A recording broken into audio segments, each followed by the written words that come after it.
ಬೆಂಗಳೂರಿನಲ್ಲಿ ಹೆತ್ತ ಮಗಳನ್ನ ಪ್ರಿಯಕರನ ಜೊತೆ ಸೇರಿ ತಾಯಿಯೇ ಕೊಂದಂತಹ ಪ್ರಕರಣಕ್ಕೆ ಸಂಬಂಧಪಟ್ಟ ಹಾಗೆ ಮಹತ್ವದ ಮಾಹಿತಿಗಳು ಆರೋಪಿಗಳಿಬ್ಬರ ವಿಚಾರಣೆಯ ಸಂದರ್ಭದಲ್ಲಿ ಬೆಳಕಿಗೆ ಬಂದಿದೆ.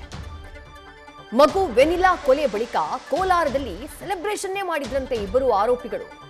ಕೊಲೆಯನ್ನ ಸೆಲೆಬ್ರೇಟ್ ಮಾಡಿದ್ರು ಪ್ರಿಯಾಂಕಾ ಹಾಗೆ ಪ್ರಿಯಕರ ಮೋಹನ್ ಅನ್ನುವಂಥ ಮಾಹಿತಿ ತನಿಖೆಯ ಸಂದರ್ಭದಲ್ಲಿ ಬೆಳಕಿಗೆ ಬಂದಿದೆ. ತನಿಖೆಯ ದಿಕ್ಕನ್ನೇ ಬದಲಿಸೋಕೆ ಕಿಲಾಡಿಗಳಿಬ್ರು ಪಕ್ಕಾ ಪ್ಲಾನ್ ಮಾಡ್ಕೊಂಡಿದ್ರು. ಮಗು ಸತ್ತ ಮೇಲೆ ಶವಕ್ಕೆ ಸ್ನಾನ ಮಾಡಿಸಿ ರೆಡಿ ಮಾಡಿಸಿದ್ರು. ಖುದ್ದು ತಾಯಿ ಪ್ರಿಯಾಂಕಾಳೆ ಮಗುವನ್ನ ಸ್ನಾನ ಮಾಡಿಸಿ ಆಕೆಯನ್ನ ರೆಡಿ ಮಾಡಿಸಿದ್ಲು. ಯಾಕಂದ್ರೆ ಸಾಕ್ಷಿ ಸಿಗಬಾರ್ದು ಅನ್ನುವಂಥ ಕಾರಣಕ್ಕಾಗಿ ಸತ್ತ ಮಗಳನ್ನ ಆಸ್ಪತ್ರೆಗೆ ಕರ್ಕೊಂಡು ಹೋಗಿ ನಾಟಕ ಮಾಡಿದ್ರು ಪ್ರಿಯಾಂಕಾ ಹಾಗೆ ಮೋಹನ್. ತಂಗಿಯ ಬಗ್ಗೆ ವಿಚಾರಿಸಿದ್ದಂಥ ಅಕ್ಕನಿಗೆ ಮೋಹನ್ ಅಶ್ಲೀಲವಾದಂಥ ಮೆಸೇಜ್ ಅನ್ನ ಹಾಕಿದ್ನಂತೆ. ಪ್ರಿಯಾಂಕಾ ಪ್ರವೀಣ್ ಎಂಬಾತನನ್ನ 2007ರಲ್ಲಿ ಮದುವೆಯಾಗಿತ್ತು. ದಂಪತಿಗೆ ಇಬ್ರು ಮಕ್ಕಳು. ಒಬ್ಬ ಮಗಳು 17 ವರ್ಷದ ಆಕೆ ತಂದೆ ಜೊತೆ ಇದ್ದಾಳೆ. 5 ವರ್ಷ 6 ವರ್ಷದ ವೆನಿಲಾ ತಾಯಿಯ ಜೊತೆ ವಾಸ ಮಾಡ್ತಾ ಇದ್ಲು. ತಾಯಿ ತನ್ನ ಪ್ರಿಯಕರ ಮೋಹನ್ ಜೊತೆ ಲಿವ್ ಇನ್ ರಿಲೇಶನ್ಶಿಪ್ ನಲ್ಲಿದ್ಲು ಅನ್ನುವಂಥ ಮಾಹಿತಿ ಇದೆ. ಈ ತಾಯಿ ಜೊತೆಗಿದ್ದ ಮಗುವೇ ಈಗ ಜೀವವನ್ನ ಕಳ್ಕೊಂಡಿರೋದು. ವೆನಿಲಾಳನ್ನ ಕೊಲೆ ಮಾಡಿದ್ದು ಪ್ರಿಯಾಂಕಾ ಹಾಗೆ ಮೋಹನ್ ಅನ್ನುವಂಥ ವಿಚಾರ ಆ ಮಗು ಸಾವನ್ನಪ್ಪಿದಂಥ 2 ತಿಂಗಳ ನಂತರ ಬಯಲಾಗಿದೆ. ತನಿಖೆಯ ಸಂದರ್ಭದಲ್ಲಿ ಹಲವು ಸ್ಫೋಟಕ ವಿಚಾರಗಳನ್ನ ಇಬ್ಬರೂ ಆರೋಪಿಗಳು ಬಾಯ್ಬಿಟ್ಟಿದ್ದಾರೆ. ಕೊಲೆ ಬಳಿಕ ಸೆಲೆಬ್ರೇಷನ್ ಮಾಡಲಾಗಿತ್ತು ಅನ್ನೋದು ಅದರಲ್ಲಿ ಒಂದು ಪ್ರಮುಖವಾದಂಥ ಮಾಹಿತಿ. ಮಗುವಿಗಾಗಿ ಪ್ರಿಯಕರ ಮೋಹನ್ ಜೊತೆ ತಾಯಿ ಪ್ರಿಯಾಂಕಾ ಜಗಳ ಆಡಿದ್ಲಂತೆ. ವಿಚಾರ ಏನು ಅಂದ್ರೆ ಬೋರ್ಡಿಂಗ್ ಸ್ಕೂಲ್ಗೆ ಮಗಳನ್ನ ಸೇರಿಸೋದಕ್ಕೆ ಮೋಹನ್ ಜೊತೆ ಪ್ರಿಯಾಂಕಾ ಜಗಳ ಆಡಿದ್ಲು. ಮಗಳು ವೆನಿಲಾಳ ಭವಿಷ್ಯಕ್ಕಾಗಿ ಕನಸು ಬೇರೆ ಕಟ್ಕೊಂಡಿದ್ಲಂತೆ ಪ್ರಿಯಾಂಕಾ. ಬೆಳಗ್ಗೆ ಮಗುವಿನ ಮೇಲೆ ಮಮತೆ ತೋರಿಸಿದಾಳೆ. ಆದ್ರೆ ಸಂಜೆ ಹಾಗೆ ಮರುದಿನ ಅದೇ ಮಗುವಿನ ಮೇಲೆ ಕ್ರೂರತ್ವವನ್ನ ಪ್ರದರ್ಶನ ಮಾಡಿದಾಳೆ. ಶಾಲೆ ಬದಲು ಶವಾಗಾರಕ್ಕೆ ಕಳುಹಿಸೋಕೆ ಮಗುವಿನ ಶವವನ್ನ ರೆಡಿ ಮಾಡಿದ್ಲು ಈ ನಿಷ್ಕರುಣಿ ತಾಯಿ. ಮಾರ್ಚ್ 24ನೇ ತಾರೀಕು ಕೊಲೆ ಮಾಡಿದ್ರು ಇಬ್ರು ಸೇರ್ಕೊಂಡು ಮಗುವನ್ನ. ಕೊಲೆ ಮಾಡಿದಂಥ ನಂತರ ಆ ಮಗುವಿನ ಶವವನ್ನ ಮನೆಗೆ ತಗೊಂಡು ಬಂದಿದ್ರು. ಬೆಳಗ್ಗೆ ಎಂದಿನಂತೆ ಆ ಶವಕ್ಕೆ ಸ್ನಾನ ಮಾಡಿಸಿ ರೆಡಿ ಮಾಡಿಸಿ ಬಟ್ಟೆ ತೊಡಿಸಿ ಅದಾದ ನಂತರ ತಾಯಿ ಪ್ರಿಯಾಂಕಾ ಆ ಮಗುವನ್ನ ಆಸ್ಪತ್ರೆಗೆ ಕರ್ಕೊಂಡು ಹೋಗಿದ್ಲು. ಅದಾದ ನಂತರ ಏನೂ ಆಗಿಲ್ಲ, ಕೊಲೆ ಬಳಿಕ ಏನೂ ಆಗಿಲ್ಲ ಅಂತ ಹೇಳಿ ಬಿಂಬಿಸೋದಕ್ಕೆ ಕೋಲಾರಕ್ಕೆ ಹೋಗಿದ್ರಂತೆ. ಕೋಲಾರದಲ್ಲಿ ಸೆಲೆಬ್ರೇಷನ್ ಕೂಡ ಮಾಡಿದ್ರಂತೆ. ಅಂದ್ರೆ ಪ್ರಿಯಾಂಕಾಳ ಬರ್ತ್ಡೇ ಇತ್ತು ಅನ್ನುವಂಥ ಮಾಹಿತಿ ಇದೆ.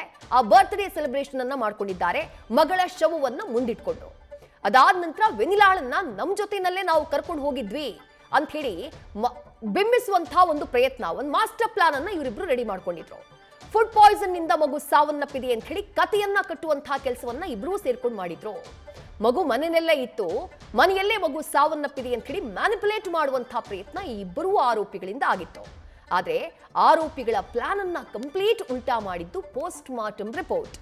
ತಂಗಿ ವೆನಿಲಾ ಬಗ್ಗೆ ವಿಚಾರಿಸಿದ್ದಂಥ ಅಕ್ಕನಿಗೆ ಇದೇ ಮೋಹನ್ ಅಶ್ಲೀಲವಾಗಿ ಮೆಸೇಜ್ ಮಾಡಿದ್ನಂತೆ. ವೆನಿಲಾ ಬಗ್ಗೆ ಅಕ್ಕ 17 ವರ್ಷದ ಮತ್ತೊಬ್ಬ ಮಗಳೇನಿದ್ದಾಳೆ ಪ್ರಿಯಾಂಕಾಳ ಮಗಳು, ತಂದೆಯ ಜೊತೆ ವಾಸ ಮಾಡ್ತಾ ಇದ್ದ ಮಗಳು, ಆಕೆ ಮೆಸೇಜ್ ಮಾಡಿ ಕೇಳಿದ್ಲಂತೆ ತಾಯಿ ಪ್ರಿಯಾಂಕಾಗೆ ಇನ್ಸ್ಟಾದಲ್ಲಿ. ಆದ್ರೆ ತಾಯಿಯ ಇನ್ಸ್ಟಾ ಅಕೌಂಟ್ ನಿಂದ ಇದೇ ಮೋಹನ್ ರಿಪ್ಲೈ ಮಾಡಿದ್ನಂತೆ. ಅಶ್ಲೀಲವಾಗಿ ಏನೋ ಮೆಸೇಜ್ ಮಾಡಿದ್ನಂತೆ. ಸದ್ಯ ಇದೆಲ್ಲದರ ಬಗ್ಗೆ ಪೊಲೀಸರು ತನಿಖೆಯನ್ನ ಮುಂದುವರೆಸಿದ್ದಾರೆ. ಇನ್ನು ಮಗಳನ್ನ ಕೊಂದ ಬಳಿಕ ತಪ್ಪಿಸಿಕೊಳ್ಳೋಕೆ ಇವರಿಬ್ರು ಕೂಡ ಸೇರ್ಕೊಂಡು ಖತರ್ನಾಕ್ ಆದಂತಹ ಪ್ಲಾನ್ ಅನ್ನ ಮಾಡ್ಕೊಂಡಿದ್ರು. ಮಗಳು ವೆನಿಲಾಳನ್ನ ಕೊಂದ ಬಳಿಕ ಎಸ್ಕೇಪ್ ಆಗೋದಕ್ಕೆ ಒಂದು ದೊಡ್ಡ ಪ್ಲಾನ್ ಸಂಚು ರೆಡಿಯಾಗಿತ್ತು. ಕೋರ್ಟ್ನಲ್ಲಿ ನಿರೀಕ್ಷಣಾ ಜಾಮೀನು ಕ್ಯಾನ್ಸಲ್ ಆಗ್ತಾ ಇದ್ದ ಹಾಗೆ ಇಬ್ರು ಎಸ್ಕೇಪ್ ಆಗಿದ್ದಾರೆ. ಅಕೌಂಟ್ನಲ್ಲಿ 10 ಲಕ್ಷ ಹಣ ಇದ್ರು. ಪ್ರಿಯಾಂಕಾ ಅದನ್ನ ಡ್ರಾ ಮಾಡೋದಕ್ಕೆ ಹೋಗಿಲ್ಲ. 5 ಲಕ್ಷಕ್ಕೂ ಅಧಿಕ ಕ್ಯಾಶ್ ಅನ್ನ ತನ್ನ ಜೊತೆಗೆ ತಗೊಂಡು ಹೋಗಿ ವ್ಯವಹಾರ ಮಾಡಿರೋ ಬಗ್ಗೆ ಮಾಹಿತಿ ಇದೆ. ಯಾಕಂದ್ರೆ ಪೊಲೀಸರು ಟ್ರ್ಯಾಕ್ ಮಾಡ್ತಾರೆ ಅನ್ನುವಂಥ ಕಾರಣಕ್ಕೆ ಎಲ್ಲೂ ಹಣವನ್ನ ಡ್ರಾ ಮಾಡುವಂತಹ ಕೆಲಸ ಮಾಡಿಲ್ಲ. ಮೈಸೂರು ಖಾಸಗಿ ಹೋಟೆಲ್ನಲ್ಲಿ 2 ದಿನ ವಾಸ್ತವ್ಯ ಹೂಡಿದ್ಲು. FIR ದಾಖಲಾಗ್ತಾ ಇದ್ದ ಹಾಗೆ ವಿಚಾರ ಬಹಿರಂಗ ಆಗಿದೆ ಅಂತ ಹೇಳಿ ಗೊತ್ತಾಗ್ತಾ ಇದ್ದ ಹಾಗೆ ಮೈಸೂರಿನಿಂದ ಎಸ್ಕೇಪ್ ಆಗ್ಬಿಡ್ತಾಳೆ. ಎಲ್ಲಿಗೆ ಅಂದ್ರೆ ಪ್ರಿಯಕರ ಮೋಹನ್ ಸ್ನೇಹಿತನನ್ನ ಸಂಪರ್ಕ ಮಾಡ್ತಾಳೆ ಪ್ರಿಯಾಂಕಾ. ಎಲ್ಲಿಯೂ ಕೂಡ ತನ್ನ ಸ್ವಂತ ಮೊಬೈಲ್ನ ಬಳಕೆ ಮಾಡಿರ್ಲಿಲ್ಲ ಆಕೆ. ಹಾಸನದ ಸಕಲೇಶ್ಪುರದ ಮೋಹನ್ನ ಸ್ನೇಹಿತನ ನಿವಾಸಕ್ಕೆ ಹೋಗಿದ್ಲು. ಸ್ನೇಹಿತನ ಮನೆಯವರ ಬಳಿ ವಾಸ್ತವ್ಯಕ್ಕಾಗಿ ಏನೇನೋ ಕತೆ ಹೇಳಿದ್ಲಂತೆ.